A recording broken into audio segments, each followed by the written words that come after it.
तो होती है, पूजा अन्य होती है। जैसे हमारा इष्ट है जल, हमने जल प्राप्त करना, जल का पता लग गया पृथ्वी के अंदर है, तो हैंड पंप लगाना पड़ता है। हैंड पंप ऊपर फिर उसके पाइप बोकी लगाना, फिर ऊपर मशीन लगाना, हैंड पंप, ये सारी जो व्यवस्था है, ये उपकरण प्रयोग करने पड़ेंगे, साधना करनी पड़ेगी हमने उस उपास्य यानी इष्ट को प्राप्त करने के लिए, जल को प्राप्त करने के लिए। ये मंत्र हमारे पूज्य नहीं है, इन मंत्रों से हमें वो पूज्य वस्तु प्राप्त होगी, ये साधना है, ये मजदूरी है हमारी। तो यहां अभी तक ये कबीर पंथी यहां मार खा गए, इन मंत्रों को इन्होंने अवॉइड कर दिया कि तो काल के मंत्र हैं, ओम भी काल का फलाना। अरे हमने पानी जल प्राप्ति के लिए जो साधना प्रयोग करनी है, वो चाहे लोहे की है, तो उस लोहे की वस्तु बिना वो जल ना मिल रहा है। इसी प्रकार ये जो मंत्र हैं, ये अभी तक किसी का समझ में नहीं आए थे। उन महापुरुषों ने छोड़कर जिनको भगवान मिले, उन्होंने तो स्पष्ट किया है कि वही गुरु पूरा कहावे, दो दो अक्षर का भेद बतावे। नानक साहब जी कहते हैं, जय तू पढ़िया पंडित बिन दो अक्षर दो नामा, परमति नानक एक लंघाए जय कर सत समावा। दो अक्षर का तो सतनाम है, एक ये सार नाम है, इनसे हटकर है। ओम और तत् मिलकर सतनाम बनता है, दो अक्षर का।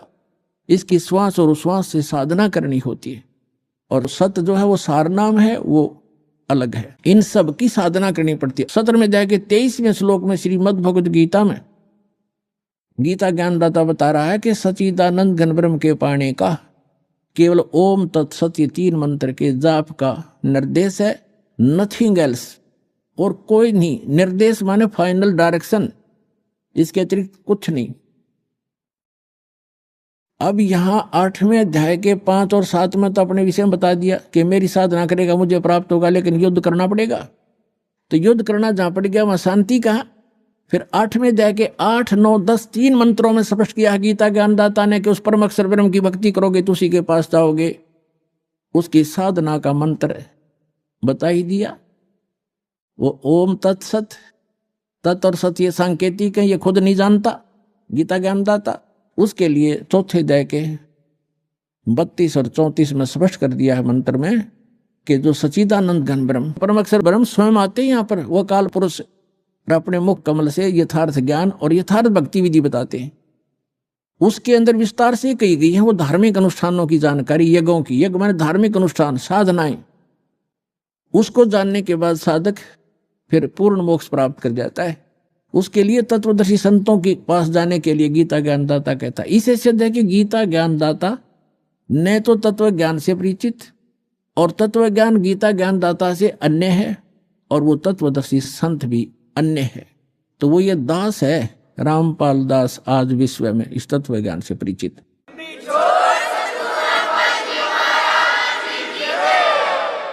अब जो प्रसंग चल रहा है कि श्रीमद् भगवद गीता अध्याय नंबर 18 अंतिम अध्याय है, और 61 से 66 तक ये निर्णायक ज्ञान है। आगे तो कुछ और बातें हैं, वो भक्ति से संबंधित नहीं है। 18वें अध्याय के 61 और 62 में कर दिया कि वो परमात्मा समर्थ है, वो सभी को कर्म अनुसार वही चलाता है, जैसे जिसके कर्म है उसके अनुसार से वो कार्य करता रहता है।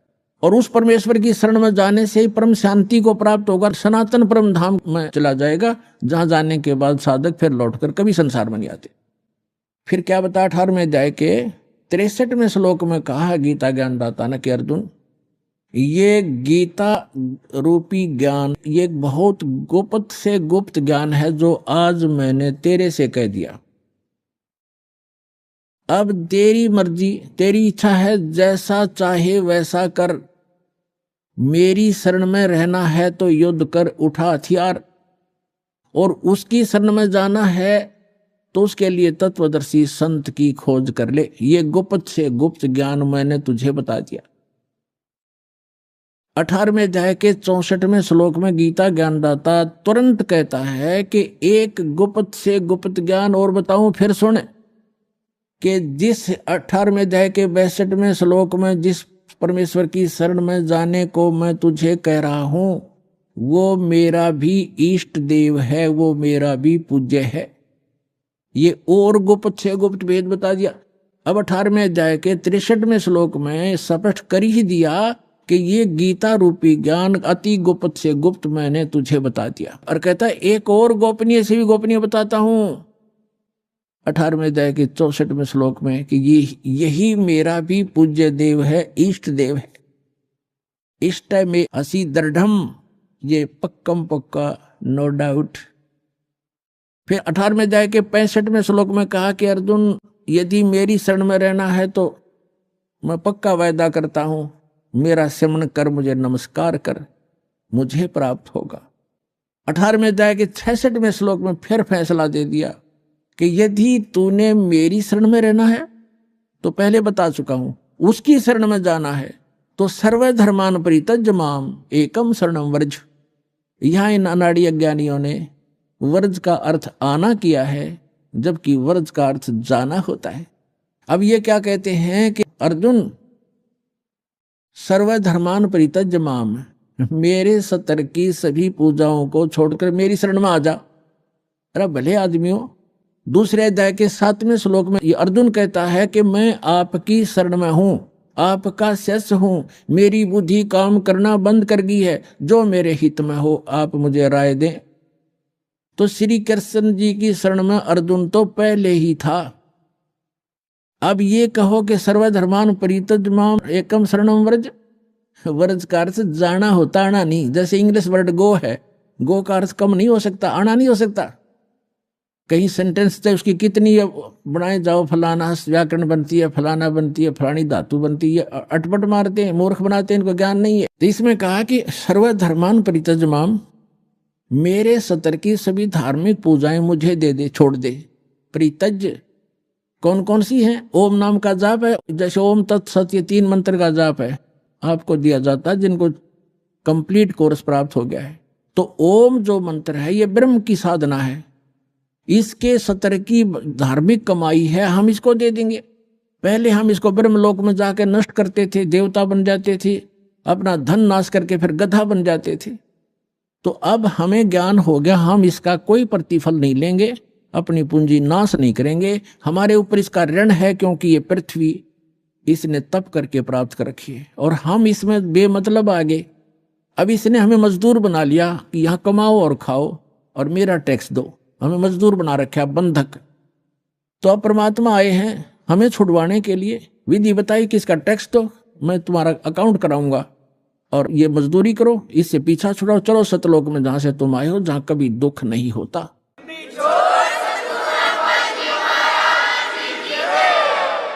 तो हम क्या करेंगे? सर्वधर्मान परित्यज्य माम, इसका विधान है ये खुद कहता है कि मेरे सतर की पूजा मुझे दे दे, इसका प्रतिफल मत ले। और एकम शरणम व्रज, एकम माने अद्वितीय, जिसके बराबर दूसरा ना हो, यानी सर्वशक्तिमान परमात्मा की शरण में जा। व्रज माने जाना होता, आना नहीं होता। अहम तवा सर्व पापे भो मोक्षामि मा शुच। अब ये कहता फिर मैं तुझे सब पापों से मुक्त कर दूंगा, तू चिंता मत कर, आपे कर देगा। जब हम इसका ऋण दे देंगे, ये मांगे कि हमारे, ये अपने खुश हम अपने खुश। तो जब तक हम ऋणी थे, मजदूर थे इसके, तो ये हमें कोई नाच नचा रहा था, हमने नाचना पड़ा था। तो इस प्रकार हम जब यहां से चलेंगे, जैसे आपको प्रथम मंत्र दिया जाता है, वो यहाँ की संसारिक सुविधाएं, टैक्स, जैसे आपने बिजली कनेक्शन ले रखा है, टेलीफोन कनेक्शन ले रखा है और पानी कनेक्शन ले रखा है, गैस कनेक्शन ले रखा है, या किसी से बैंक लोन ले रखा है, तो उसको वापस देते रहोगे, टैक्स किराया उनका जो चार्ज है, तो आपको सुविधा प्राप्त होंगी। तो जब तक आपने संसार में रहना, यहाँ की जो सुविधा तुम्हें चाहिए वो प्रथम मंत्र से मिलेंगी, उनके बीच के 5 नामों से।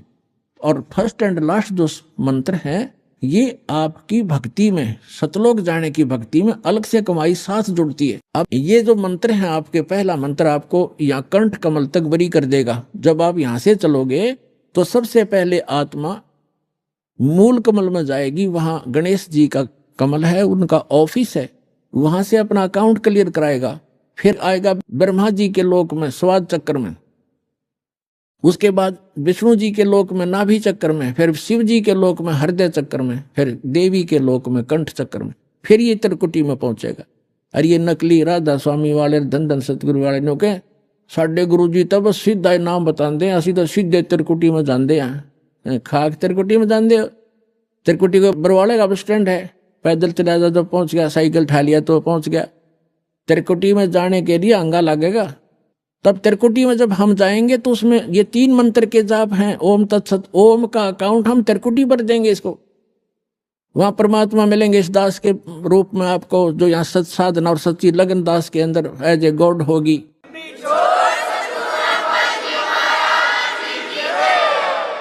तो उसको लेकर के परमात्मा जाएगा इस धर्मराज के दरबार में, जो यहाँ का न्यायाधीश है, और उसको ये गीता अध्याय नंबर 18 का श्लोक नंबर 66 यानी ये विधान कोड करेगा। ये दास आपका वहां वकील बनेगा। कबीर साहब कहते हैं, कर लो गुरु वकील मुकदमा भारी है। ये कर लो गुरु वकील मुकदमा भारी है, यानी गुरु का रोल यहां से लेकर लास्ट तक चलेगा। करेगा भगवान, लेकिन निमित्त दास रहेगा। 18वें अध्याय की 66 में संविधान की धारा वहां रखी जाएगी कि सर्वधर्मान परित्यज माम एकम शरणम व्रज। ये पकड़ो, तुम्हारा विधान है। और ये सारी ओम सतर की जो पूजा अपनी, ये पकड़ो, इनकी अकाउंट क्लियर करो। इससे हम 11वां द्वार पार कर जाएंगे। 11वां द्वार पार करके हम प्रवेश करेंगे जब वहां अक्षर पुरुष का लोक आएगा। 7 संग ब्रह्मांड है, उससे पार होने का जो हमने किराया देना है, वहां से उसका साधन हमें मिलेगा। और उसके प्रतिफल में हम इस तत्व मंत्र की कमाई उसको देंगे। वो हमें 12वें द्वार में जा छोड़ेगा। 12वां द्वार पार करके हम सतलोक चले जाएंगे। वहां जाकर फिर कभी लोग लौट कर संसार में नहीं आएंगे। बोलो सतगुरुदेव।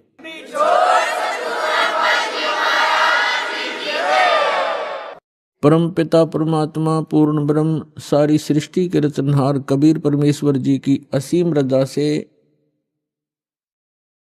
आप सभी पुण्यात्माएं सत्संग सुनने के लिए उपस्थित हुए।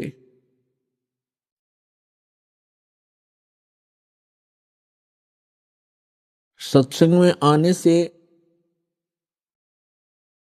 जीव को पता चलता है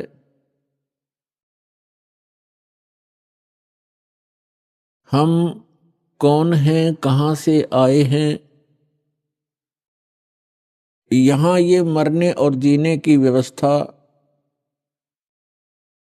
किस कारण से बनी हुई है।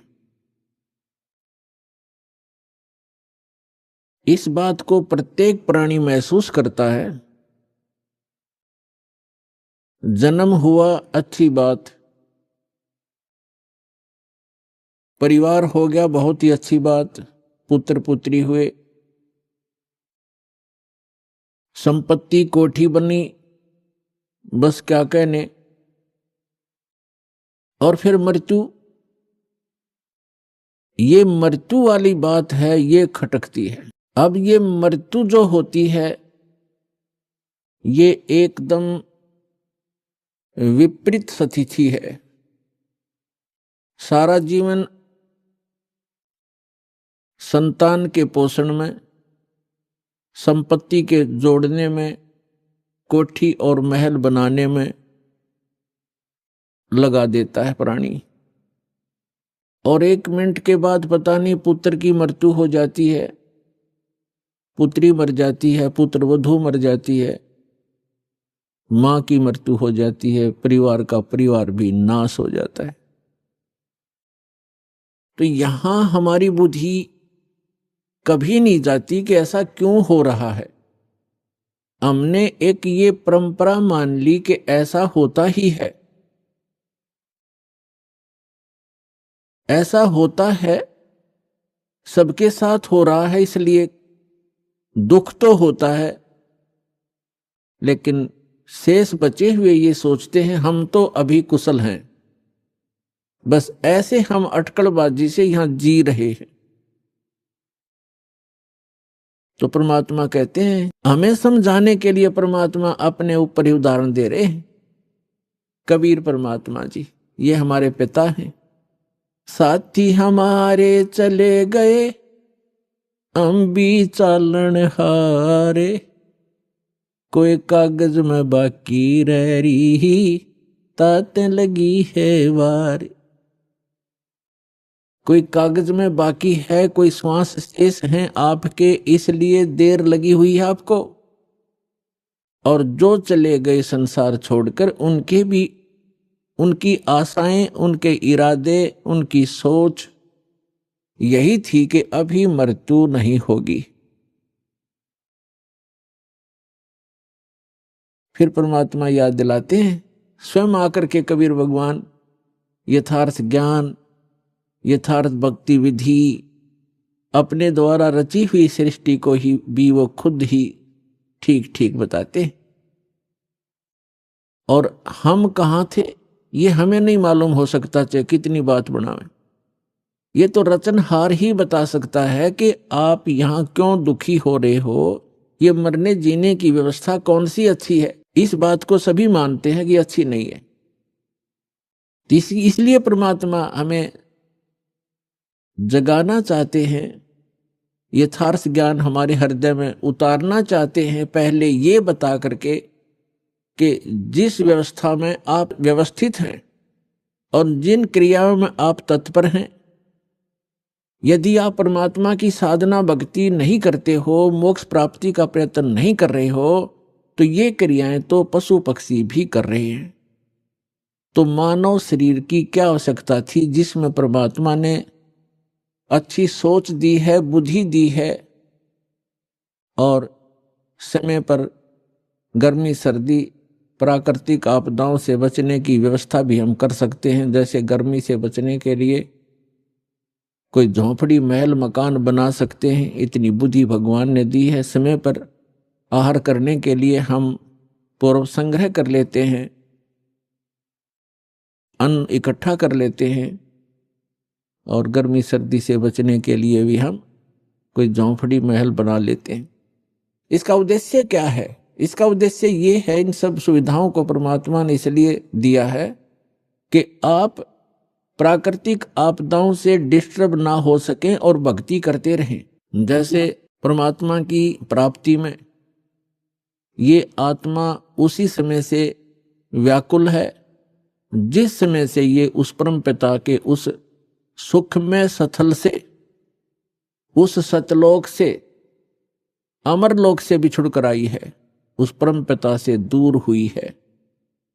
उसी दिन से इसको आभास हो गया है कि जो सुख में छोड़ के आया हूं वो यहां नहीं है।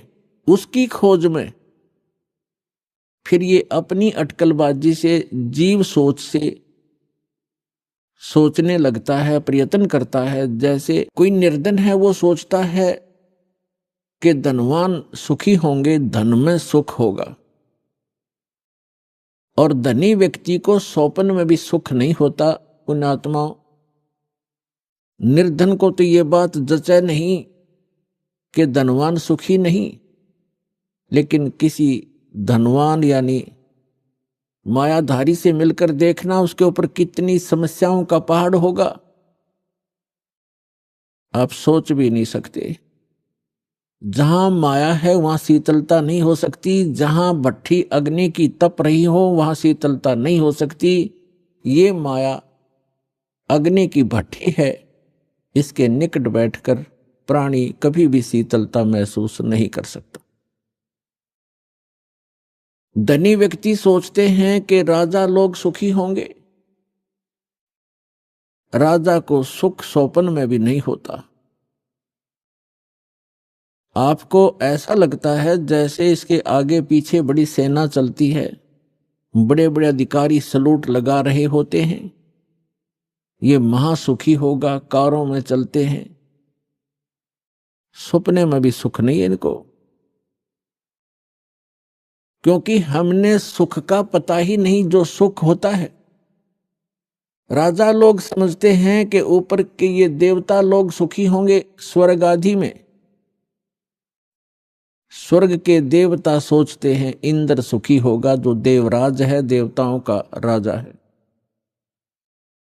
और देवराज सोचता है कि ब्रह्मा विष्णु महेश सुखी हैं।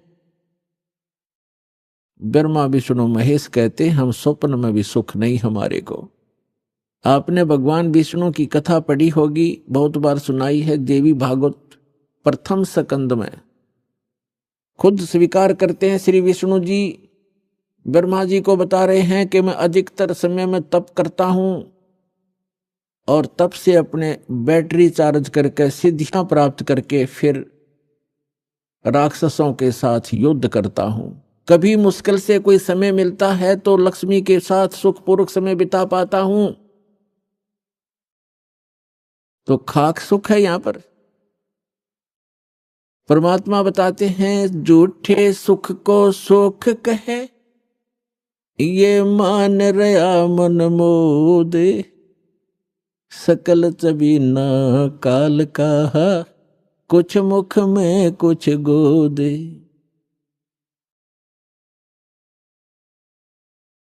इस झूठे सुख को सुख कहे, ये मान रहा मनमोद।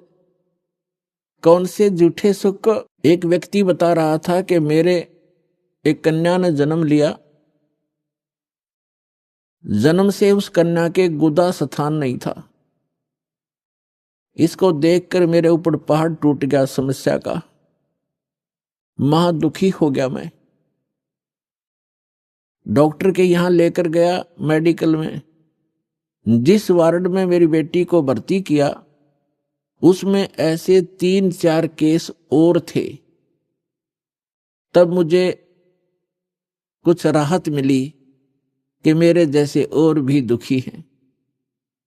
बताओ इससे क्या लाभ मिला उसको? अपना मन में मान लिया कि चलो और भी दुखी हैं तो मैं भी दुखी हूं, कोई बात नहीं। क्या वो दुख हल्का हो गया? क्या गुदा स्थान बन गया बेटी का? तो पुण्यात्माओं, इसे गंदे लोक में रह रहे हम।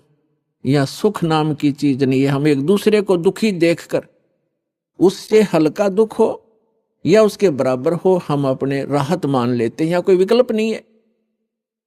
जैसे एक व्यक्ति के 3 पुत्र थे, एक पुत्र की मृत्यु होगी, बहुत दुखी, बुरी तरह रो रहे हैं, आहार भी नहीं कर रहे हैं।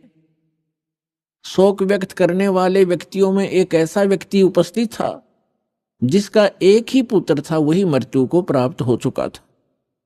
तो सांत्वना देने वालों ने कहा कि देख भाई, यहां तो ऐसा ही है, सभी की मृत्यु होती है, ये तो भगवान हवाला बात है, चिंता मत करो। देखो ये भाई बैठा है, इसको देख कर जी ले। इसका इकलौता पुत्र था, उसी की मृत्यु होगी, ये भी तो अपना समय व्यतीत कर रहा है, धैर्य कर। तो तब उस व्यक्ति को कुछ हौंसी आई, हाथ मुंह धोए, कुछ देर में खाना भी खा लिया। अब उसने ये सुख मान लिया कि देख इस बेचारे का इकलौता पुत्र था और वो ही मर गया, मृत्यु को प्राप्त हो गया। शुक्र है मेरे तो 3 थे, मेरा तो एक ही मरा है, 2 तो बचे हैं। अली से सुख मान लिया। क्या वो बेटा वापस आ गया? तो यहां परमात्मा कहते हैं झूठे सुख को सुख है, ये मान रहा मनमोद, और सकल चबीना काल का, कुछ मुख में कुछ गोद। यहां क्या बताते हैं? भाई तन दर सुखिया कोई न देखा, जो देखा सो दुखिया हो। उदय अस्त की बात करते हैं, मन सबका किया विवेक का हो, सबका किया विवेक का हो। घाटे बाधे सब जग दुखिया, के गृहस्थी बैरागी हो। लाभ हानि से सब कोई दुखिया, के गृहस्थी बैरागी हो।